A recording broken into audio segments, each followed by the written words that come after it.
Bienvenidos a un episodio más de Después de la Función. El día de hoy nos acompañan Germán Braco y Victoria White, protagonistas de la nueva producción llamada Buscando a Frida. ¿Cómo están, chicos?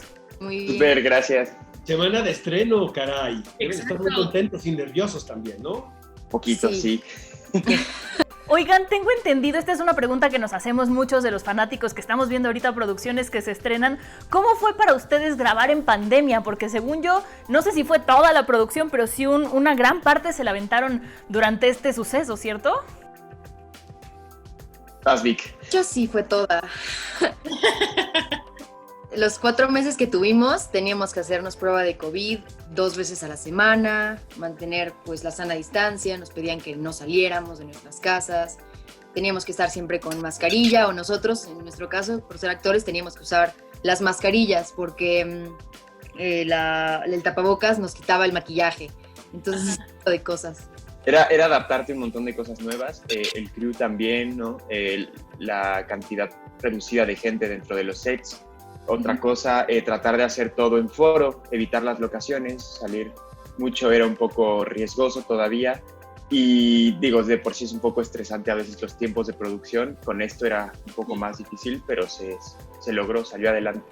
Sáquenos de la duda, esto es un remake de una serie que se llamó ¿Dónde está Elisa? ¿Es correcto? Así es. ¿Vieron ustedes esa producción? No se hagan, aquí entre nos. Se inspiraron en ella. Yo no, la verdad que no. No, y tengo entendido que entre varios justo quedamos de no verla para generar una cosa que fuera distinta y a partir de lo que nosotros viviéramos con los directores y lo que leyéramos en los guiones, para que fuera algo diferente. Antes de que continúe Monse, les quiero comentar esto, vimos el primer episodio y sí nos parece un híbrido muy interesante dentro de las producciones que estamos acostumbrados a ver, que en esta ocasión es Telemundo, la casa productora, porque estamos hablando de un thriller totalmente, ¿no? Debe de tener, y ustedes me van a decir ahorita, alguno que otro elemento romántico, ¿no? Que son como características de la telenovela, podemos decir, pero básicamente estamos hablando de una historia de suspenso, ¿no? Policíaca. Sí, creo que la premisa principal justamente es el thriller, ¿no? Mantener siempre al espectador al borde del asiento, generar dudas, generar sospechas, pero es una novela, no podemos evitar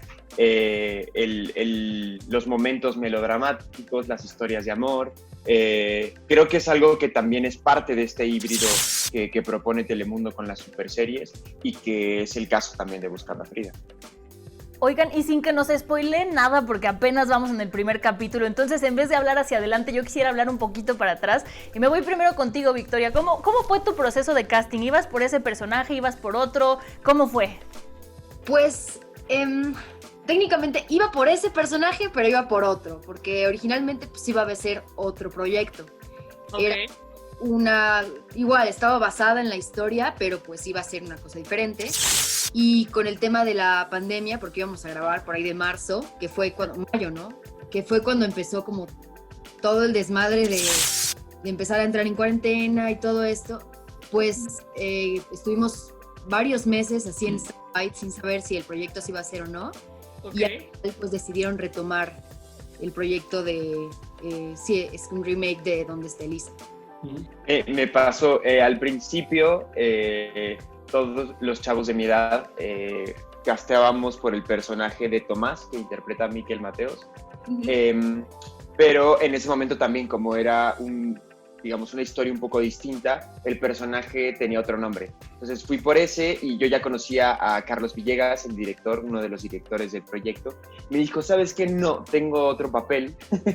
Tengo en ese entonces era hermano de Frida, no primo. Y me dijo, tengo otro de los hermanos de Frida.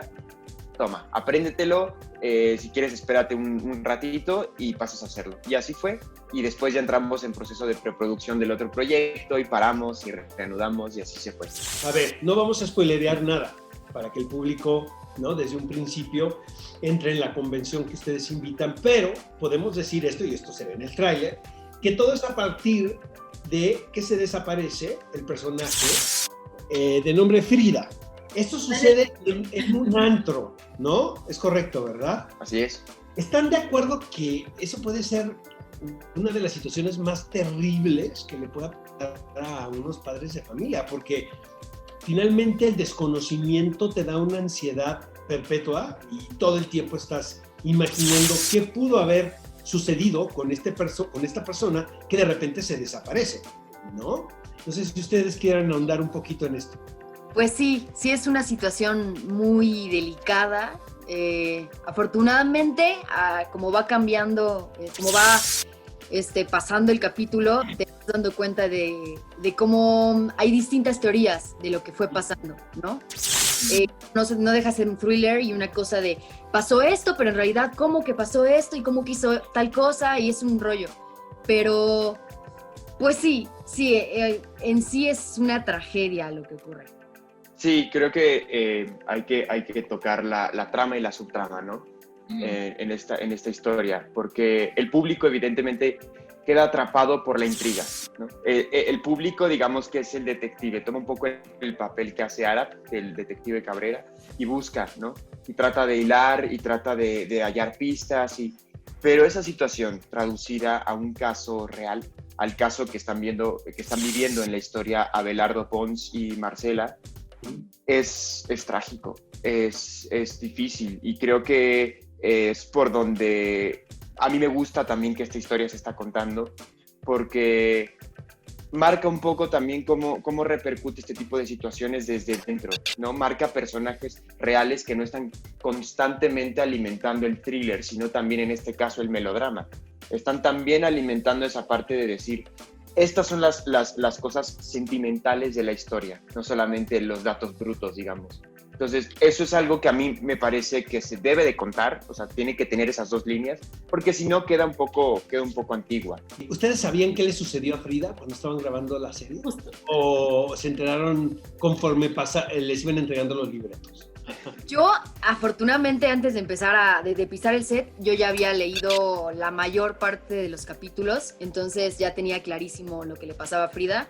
Tuve que ahí armar como mis guiones en orden cronológico, porque pues como todo va pasando con flashbacks y todo, tuve que ir armando como en orden todo lo que iba pasando para comprender las razones y el orden de las cosas que iba haciendo Frida, porque sí, había un punto en el que todos estábamos como, entonces, ¿quién fue, no? ¿Qué pasó? Sí, para la otra parte del elenco sí teníamos esa intriga constantemente. Para cuando empezamos a grabar me parece que teníamos un poquito menos de la mitad de los libretos, y en ese momento sabíamos qué había más o menos pasado, pero no conocíamos la resolución del problema, lo que la gente quiere saber. Entonces también estábamos con la intriga ahí sin saber qué pasaba. Oigan, chicos, no nos queda más que desearles la mejor de la suerte en esta serie que estrena, que vamos a tener la oportunidad de ver próximamente aquí en México también, obviamente, ¿no? Pero ahora es en los Estados Unidos, por lo pronto. Es correcto esto, ¿verdad? Es cierto, sí. Bueno, muchísimas gracias, de verdad, Victoria, Germán, un gustazo, y que esta producción sea algo muy importante en sus respectivas carreras.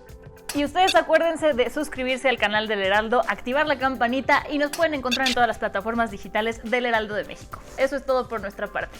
Adiós.